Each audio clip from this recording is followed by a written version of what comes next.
자, 이제 부동산 실명법에 대해서 보겠습니다. 정확한 명칭은 부동산 실권리자 명의 등기에 관한 법률인데 약칭으로 해서 부동산 실명법입니다. 부동산 실명법은 명의신탁에 관한 것입니다.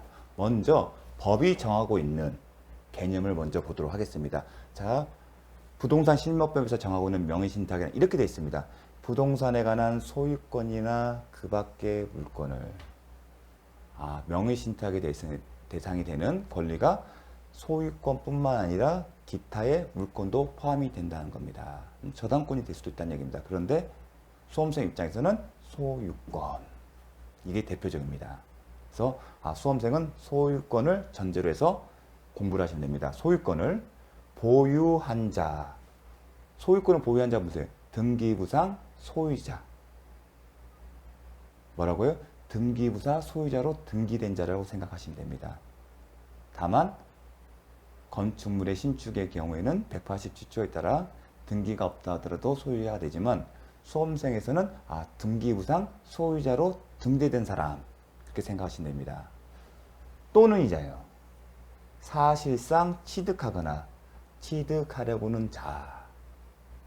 이 얘기는 뭐냐면 매매 계약을 해서 매수인으로서 부동산에 매수하고 계약을 체결하고 매매 대금도 다 지급하고 소유권 이전 등기에 필요한 서류를 다 넘겨받았지만 등기만 하지 않은 경우, 사실상 취득하거나, 그러니까 서류도 다 갖고 있어 접수는 하면 되는데 아직 안 한 경우, 아니면 취득하려고는 자. 이 얘기는 뭐냐면 본인이 부동산을 사고 싶은데 본인이 계약 당사자가 되어서 사는 게 아니라 타인을 하려고 나 대신에 계약 체결해서 내가 돈 될 테니까 네 명의로 사줘. 그런 개념이에요. 취득하려고 하는 자. 이 개념이 중요합니다. 왜냐하면 통상적 직관적으로 여러분이 알고 있는 직관적으로나 아니면 거래에서 알고 있는 상식에 의하면 등기부상 소유자를 전제로 해서 명의신탁을 생각합니다. 하지만 사실상 취득하거나, 자, 언제라고 했죠? 자신이 매매계약의 당사자에 대해서 매매계약을 체결하고 매매계약에 따라 매매대금도 지급하고 매매계약을 대금을 지급했으니까 매도는 뭘 줘요?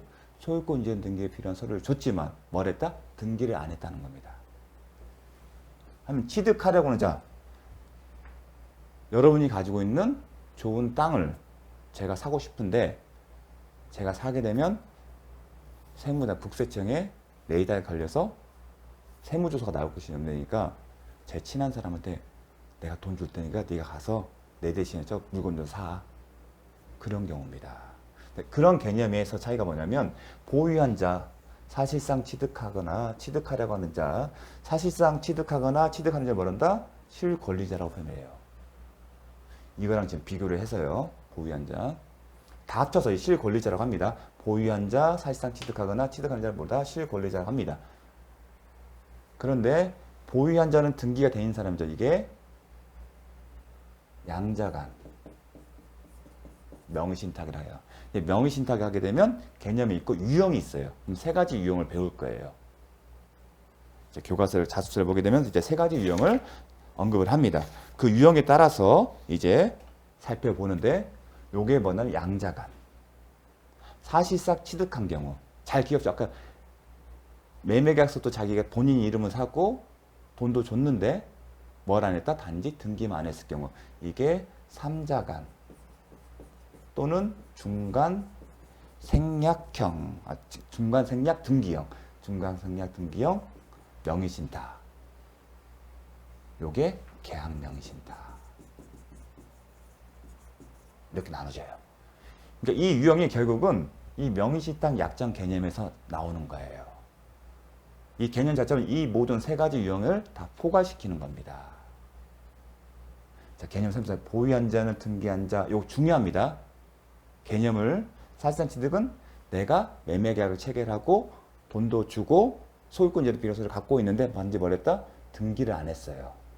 사실상 이건 취득하려고 하는 자는 뭐 사고 싶은데 내 이름을 사면 세무조사 받을까봐 염려돼서 친한 아니면 다른 사람한테 네가 가서 사. 내가 돈을 줄 테니까.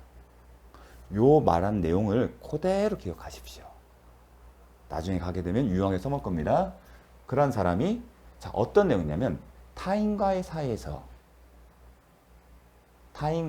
결국은 이 타인은 수탁자거든요. 명의 수탁자와 사이에서 명의 수탁자와 사이고요. 이 명의 수탁자가 이 사람 명의로 등기가 이루어집니다. 등기는 이 사람 명의로 소유권 등기가 이루어진다. 외관상 등기부상 소유자가 누구 이름으로 돼 있다? 명의 수탁자로 돼 있다. 이렇게 생각하시죠. 그러면 외관상, 등기부상, 외관상 그럼 반대편에 이렇게 부탁한 사람은 신탁자예요. 근데 등기부상 누구 명으로 등기되겠다? 수탁자예요. 외관상에는 밖에서 봤을 때인 거예요. 대외적이에요. 그렇게 기억하십시오. 그 내용입니다. 대내적으로는 즉 신탁자와 수탁자 사이에서는 실권리자가 그럼 실권리자 개념이죠. 등기를 보유한 자, 소유권자 아니면 사실상 취득하려는 자 또는 취득하려고 하는 자가 소유권을 보유하거나 누구와 누구 사이에 물건을 뭘로 이루었죠? 이거 소유권이나 그 밖의 물건을 합쳐서 물건을 한 거예요. 대표적으로 뭐한다? 우리는 소유권을 기억하시면 됩니다. 쉽게 수험생 입장에서 소유권을 보유하거나 보유하기로 하고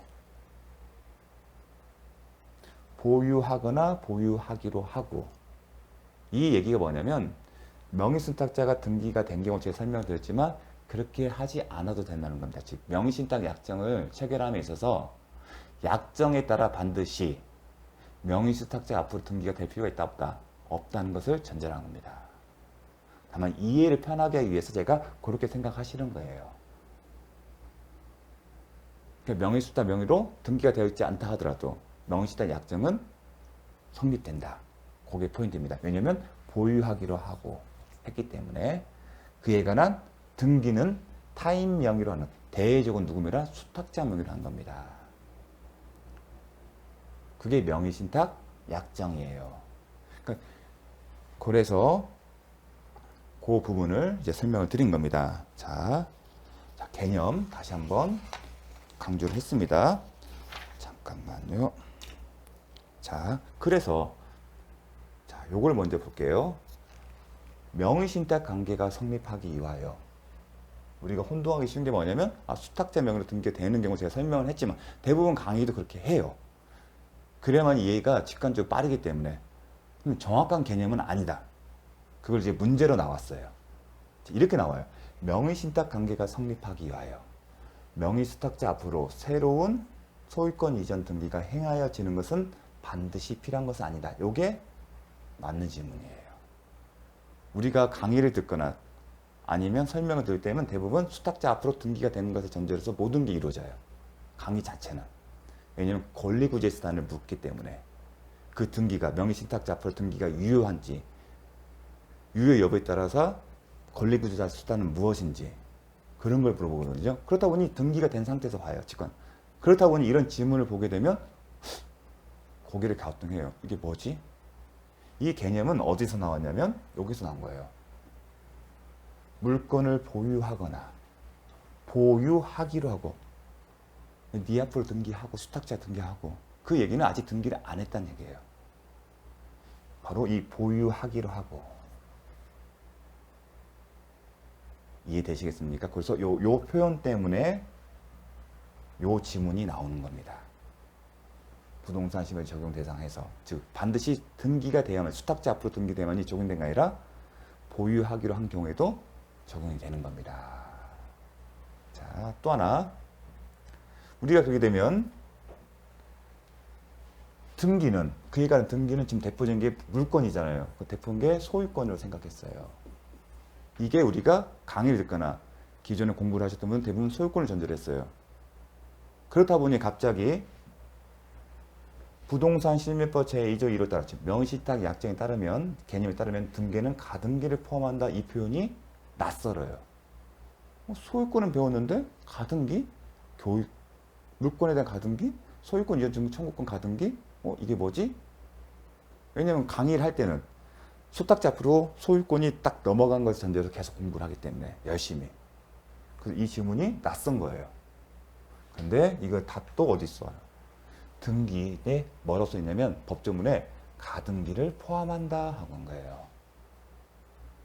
그래서 이 조항을 가지고 두 가지가 나오는 겁니다. 잘 기억을 해 주십시오. 자, 그 다음에 부동산 실명법의 기본 원칙을 기억하셔야 합니다. 부동산 실명법을 접할 때 우리의 수험생의 자세는 어떻게 되냐? 먼저 부동산 실명법에 따르면 부동산 실명법이죠. 원칙은 뭐다? 명의신탁 약정이 있으면 명의신탁 기계적으로 안내하시죠. 명의신탁 약정 그다음 등기가 있으면 명의신탁 약정 자체는 뭐다? 무효다. 효력이 없다. 약정에 기초한 수탁자 앞으로 등기가 되면 뭐다? 효력이 무효다. 효력이 없다. 원칙. 부동산 실명법이 적용되는 명의신탁의 경우는 약정 자체는 효력이 없고 이 약정에 기초한 등기 또한 누구 앞으로 등기세요? 명의신탁자 명의의 등기는 무효다. 그럼 명의신탁자 앞으로 소유권 이전 등기가 이루어지더라도 예컨대 이루어지더라도 효력이 없다. 그러면 딱 번뜩 생각할 게 뭐냐면 실질적인 소유자가 누군지 생각합니다. 이렇게 나오면 항상 부동산 실명법을 할 때는 그럼 실질적인 소유자 우리를 어떻게 표현한다? 제가 기억했죠? 법률상 소유자. 법률상 소유자가 누군지를 생각을 하셔야 합니다. 왜냐하면 우리 배웠잖아요. 법률상 소유자가 외관상 소유자를 상대로 뭘 할 수 있다? 소유권을 기인해서 방해제거 청구. 그게 이제 기억을 떠올리셔야 합니다. 우리 기존에 배웠잖아요. 실질적인 소유자, 법률상 소유자와 등기부상 소유자가 다른 경우에 법률상 소유자는 방해를 제거할 청구를 줬다. 소유권 이전 등기 말소 청구를. 그게 떠오르셔야 합니다. 그런 다음에 이러한 전제자, 약정이 무효이고 등기가 무효이면 명의신탁 유형별로의 권리 관계를 보는 겁니다. 이를 전제로 해서 유형별로 권리 관계를 보는 거예요. 유형이 세 가지가 있다. 신탁자 앞으로 등기가 되어 있는 경우, 신탁자가 소유자인 경우, 등기부상 그 사람이 수탁자에게 등기를 넘겨준 거예요. 그게 양자간 두 사람 사이에. 근데 중간 생략형은 뭐다? 사실상 취득한 자. 명의신탁자가 매도인과 매매계약서를 쓰고 매매된 건 다 줬어요. 계약은 누가 했다? 신탁자가. 근데 등기는 누구한테? 수탁자한테만. 계약은 신탁자가 하고 등기만 수탁자의 한계가 3자간 명의신탁 또는 중간생략 등기형 명의신탁입니다. 아니면 그 다음에 또 하나 있죠. 사실상 취득한 자 또는 사실상 취득하려는 자. 그게 뭐였죠? 신탁자 계약을 체결했습니까? 아니죠. 나 대신 네가 가서 계약해. 돈은 내가 줄 테니까. 그걸 기억하는 겁니다. 그게 계약 명의 신탁입니다. 계약 명의 이 세 가지 유형에 따라서 살펴보는데 여기서 하나 뭐가 있냐면 계약 명의 신탁의 경우는 예외 조항이 있어요. 자, 원칙이 뭐였어요? 원칙이 약정이 무효고 등기가 무효예요. 이거 기억하셔야 합니다. 약정 무효, 등기 무효예요. 근데 유형을 세 가지 봤잖아요. 양자간, 그 다음에 중간 생략 등기요. 아니면 3자간 중간 생략 등기 같은 명의신탁, 아니면 3자간 명의신탁의 경우에도 약정 무효, 등기 무효가 돼요. 근데 계약 명의신탁의 경우는 예를 뒀어요. 자, 계약 명의신탁도 약정은 어떻게 되나? 무효예요. 그렇게 정확히 얘기했습니다. 약정은 무효인데 등기의 경우에는 뭐가요? 등기만. 약정은 무효인데 원칙적으로 등기는 무효지만 만약에 계약 명의신탁의 경우에는 매도인이 누가요? 매도인이 어디서 계약 명의신탁에서는 매도인이 선의인 경우에는 등기는 누구 앞에 등기겠죠? 명의신탁자 등기는 효력이 있다, 유효하다. 자, 계약 명의신탁의 경우에도 원칙은 약정도 무효고 등기도 무효지만 예외적으로 계약 명의신탁의 경우는 누가? 매도인이 선의인 경우, 그 선의는 뭘까요? 명의신탁 약정을 모른다는 겁니다. 모르는 경우에는 등기, 약정은 여전히 무효지만 뭐가? 등기만. 명의신탁자 명의 등기는 효력이 있다. 이렇게 기억을 하셔야 합니다. 그래서 그런 권리 유형관계. 그리고 수험생 입장에서는 계약 명의신탁이 그래서 시험이 첫 번째예요. 유형별로서는 제일 중요해요. 그렇게 기억을 하시면 됩니다. 그 다음에 원칙이 가장 유효해요. 그러면 시험이 어렵게 나오면 이런 원칙을 전제로 해서 물어보는 거예요. 제가 그랬죠. 특별법은 한 해 어렵게 나오면 한 해 쉽게 나온다고. 그러면 이런 원칙에 약정 무효, 등기 무효가 있지만 예로 명의신탁 약정이 뭐가요? 신탁 약정이 유효한 경우 있어요. 예외적으로. 아까 말하는 계약명의신탁 매도인 선기 예외는 여기서만 이제 예외 있어요. 근데 이건 전체적으로 뭐예요? 명의신탁 약정이 출발점이 약정이 무효였지만 예외적으로 약정이 유효한 경우예요. 약정은 제가 계약이라고 했죠. 그 계약에 따라 등기가 되면요.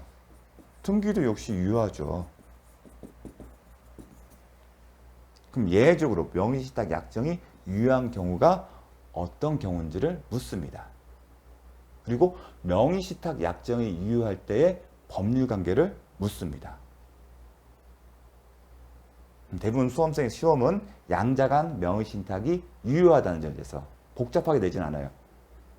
소유자가 이 사람과 명의신탁 약정 체결하고 그 유효한 약정에 따라 그 약정이 유효한데 그 약정에 따라 등기를 해준 경우에 그 경우에 대내적으로 대외적으로 어떻게 한다는 그 개념을 묻습니다. 사례형이나 아니면 지문 형태로. 그러면 이 약정이 유효한 경우가 언제인지를 묻습니다. 그걸 알아야겠죠. 그게 이제 종중이나 배우자나 종교단체예요. 기본적으로 주체가. 매도인과 매수인 이렇게 신탁자 누구다? 종중, 배우자, 종교단체.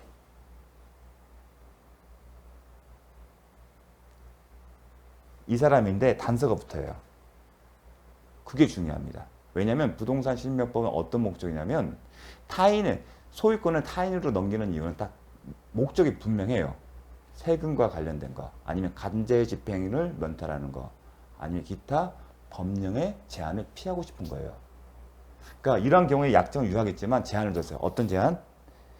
이러한 경우지만 조세 포탈이나 강제 집행의 면탈이나 법령상의 제한의 회피를 목적으로 하지 않는 전제에서 이들 사이에 종중과 배우자가 종교전자 사이에 와의 명의신탁 약정은 유효하다는 겁니다.